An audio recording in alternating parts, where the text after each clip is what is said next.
کہ جس کا سابقہ میں یعنی پہلے کوئی اس کی کوئی مثال نہ ہو، اس کی کوئی اصل نہ ہو، اس کی کوئی نظیر نہ ہو، اس کا پہلے کوئی وجود سرے سے نہ ہو، اس کو بدعت کہتے ہیں۔ یعنی نیست سے ہست میں آنا، عدم سے وجود میں آنا، ایک چیز جو پہلے اس کا وجود ہی نہیں تھا پھر اس کا وجود بنا، وہ نئی چیز ایجاد ہوئی، اس کو کہتے ہیں لغوی طور پر بدعت۔ کیا کہتے ہیں؟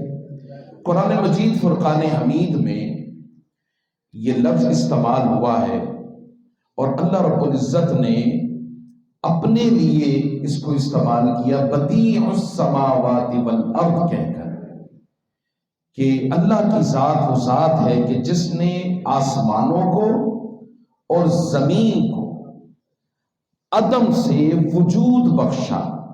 یعنی بدیع کہتے ہیں ایسی ذات کو کہ جس نے آسمانوں کو عدم سے وجود میں لے کر آیا۔ وَإِذَا قَضَى أَمْرًا فَإِنَّمَا يَقُولُ لَهُ كُن فَيَكُونُ، اور جب وہ کسی چیز کی ایجاد کا فیصلہ فرماتا ہے تو وہ اس کے لیے فرماتا ہے کن، ہو جا، فیکون، پس وہ ہو جاتی ہے۔ یعنی پہلے وہ چیز نہ تھی پھر اس کو وجود ملا، تو اس کو کہتے ہیں بدعت۔ کیا کہتے ہیں؟ یہ سورہ بقرہ میں آیت مبارکہ جو میں نے ابھی آپ کے سامنے اس کا ترجمہ کیا، اور بدیع السماوات والارض یہ بھی قرآن پاک میں ہے، اس کا بھی یہی معنی ہے۔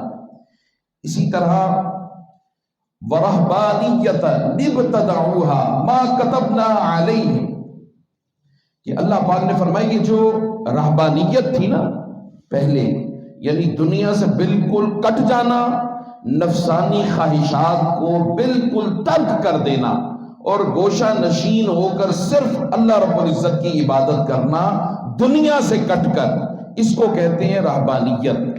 فرمایا وہ جو عیسائی مذہب کے لوگ تھے انہوں نے رہبانیت کی ایسی بدعت نکال لی کہ جو ہم نے ان پر فرض کی ہی نہیں تھی۔ یہ کون کہہ رہا ہے؟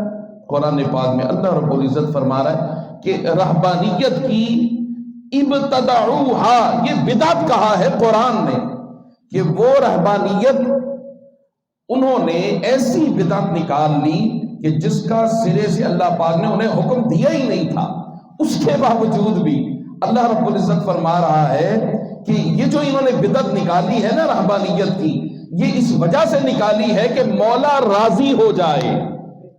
چونکہ یہ اللہ کو راضی کرنے کے لیے تھی، اس لیے فرمایا ہم نے اس بدعت کا اجر بھی انہیں عطا کیا ہے بدعت، مگر اس کا اجر بھی اللہ پاک عطا کر رہا۔ اور انہوں نے اسی بدعت میں یعنی رہبانیت میں اتنی خرابیاں پیدا کر دی کہ پھر وہ جو اللہ کی رضا مقصود تھی وہ رضا نہ رہی۔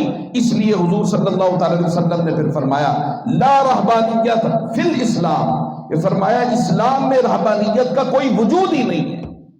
اس لیے رہبانیت کو چھوڑو، بلکہ دین کا حسن یہ ہے کہ بیک وقت تمہیں دنیا بھی دیتا ہے اور بیک وقت تمہیں آخرت کی فکر بھی دیتا ہے۔ ٹھیک ہے، اب اس کا شرعی معنی کیا ہے؟ تھوڑی سی اس کی تفصیل ہو گئی۔ اس کا شرعی معنی کیا ہے؟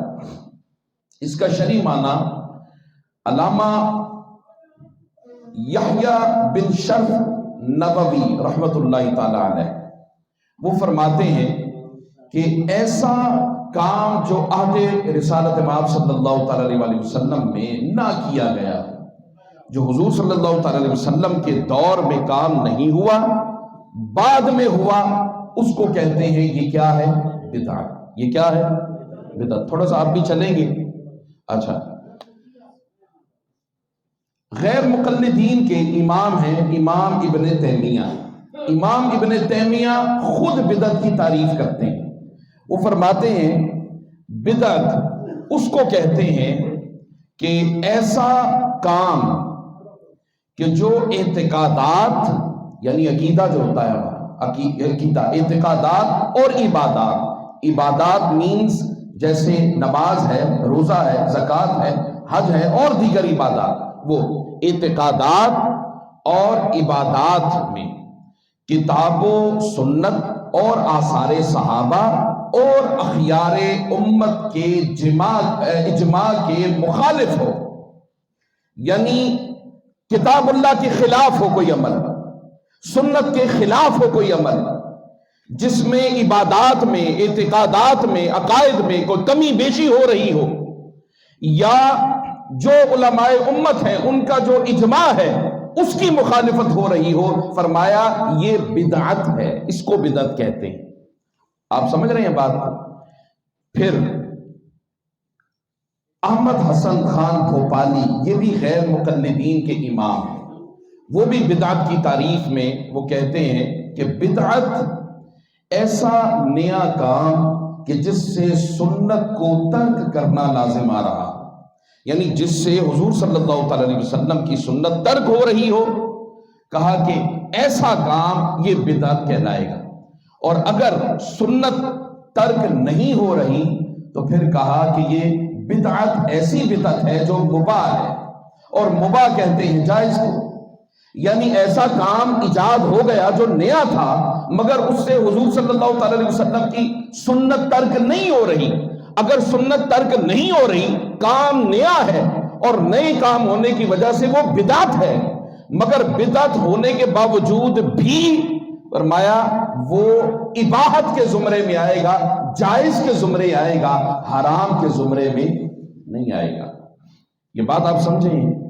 یعنی یہ ساری جو میں نے اس تفصیل بیان کی ہے اصطلاحی اور شرعی بدعت کے حوالے سے، جو اس کی تعریف کی ہے، اس میں علماء یہ بیان فرمانا چاہتے ہیں کہ بدعت قرآن کے خلاف کوئی عمل ہو وہ بدعت ہے، سنت کے خلاف کوئی عمل ہو رہا ہو وہ بدعت ہے. عقائد شرعیہ یعنی